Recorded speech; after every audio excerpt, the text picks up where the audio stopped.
നോക്കടാ 90 കിഡ്സിന്റെ അവസ്ഥ. ഒരെണ്ണം കയ്യില് ഒരെണ്ണം ഒക്കത്ത്. എന്തോന്ന് ജീവിതല്ലേ ഷോ. എന്തിനാ ബംഗിൾസ് കൊറേ നാളായല്ലോ ചൊറിയണ്. രണ്ട് വർത്താനം പറയട്ടായി. പിടിക്കെടു കുഞ്ഞനെ. കണ്ണാപ്പി എന്തോന്ന് ശോകം ജീവിതം അനിയ, ഞങ്ങൾ ആസ്വദിച്ച ജീവിതത്തിന്റെ പകുതിയെങ്കിലും നിങ്ങൾ ആസ്വദിച്ചിട്ടുണ്ടോ? പണ്ട് സ്കൂളിൽ പോകുമ്പോഴേ തോടും ചാലും ഒക്കെ ചാടിക്കടന്ന് നത്തയും മീനും ഒക്കെ പിടിച്ച് കുപ്പിയിലാക്കി പേരമരത്തിലും മാവിലും ഒക്കെ കല്ലെറിഞ്ഞ് അതും കഴിച്ച് സ്കൂളിൽ പോകും.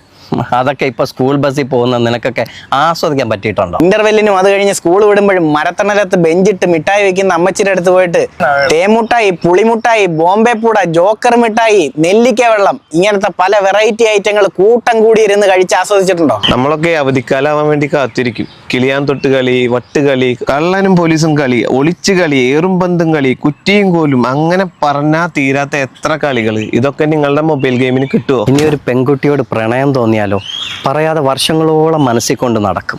കുറച്ച് ധൈര്യമൊക്കെ ആകുമ്പോൾ ലവ് ലെറ്റർ എഴുതും. പിന്നെ ഒന്ന് സെറ്റായ ലാൻഡ് നമ്പർ തിരക്കും. കൂട്ടുകാരുമൊത്ത് കാണാൻ സൈക്കിളിൽ പോകുന്നതും അതൊന്നും ഇപ്പോൾ ഒരു ഇൻസ്റ്റാഗ്രാം ചാറ്റിലും കിട്ടൂല.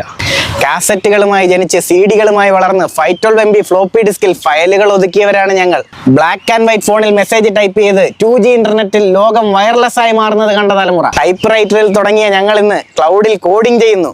ടെക് വിപ്ലവം ഞങ്ങളെ തോൽപ്പിച്ചില്ല, അതിനെ കയ്യിലെടുത്തവരാണ് ഞങ്ങൾ. അടുത്ത വീട്ടിലോ ബന്ധു വീട്ടിലോ ഒരു കല്യാണം വന്ന ദിവസങ്ങൾക്ക് മുമ്പ് തന്നെ പോയി എല്ലാ കാര്യങ്ങളും ചെയ്തു കൊടുക്കുന്നതും ടിവിയും VCRഉം വാടകയ്ക്ക് എടുത്ത് സിനിമ കാണുന്നതും. ഇനി TV ഉണ്ടെങ്കിലോ ആന്റിനൊക്കെ കറക്കി ദൂരദർശനമൊക്കെ കാണുന്ന ഒരു സമയം ഉണ്ടായിരുന്നു. അതൊക്കെയാണ് ഞങ്ങൾ 90 കിഡ്സിന്റെ ബ്രാൻഡഡ് മെമ്മറീസ്. നമ്മുടെ തലമുറയിൽപ്പെട്ട ആൾക്കാർ കണ്ടുപിടിച്ച സാധനങ്ങൾ ഉപയോഗിക്കാൻ വേണ്ടി മാത്രം ജനിച്ച ഒരു വർഗം. പിന്നെ നിങ്ങൾ ഈ പറഞ്ഞില്ലേ ശോകം ജീവിതം, ഇതുപോലൊരു കുടുംബം ഇനിയുള്ള കാലത്ത് കിട്ടൂല. തന്ത വൈബ് അല്ലടാ.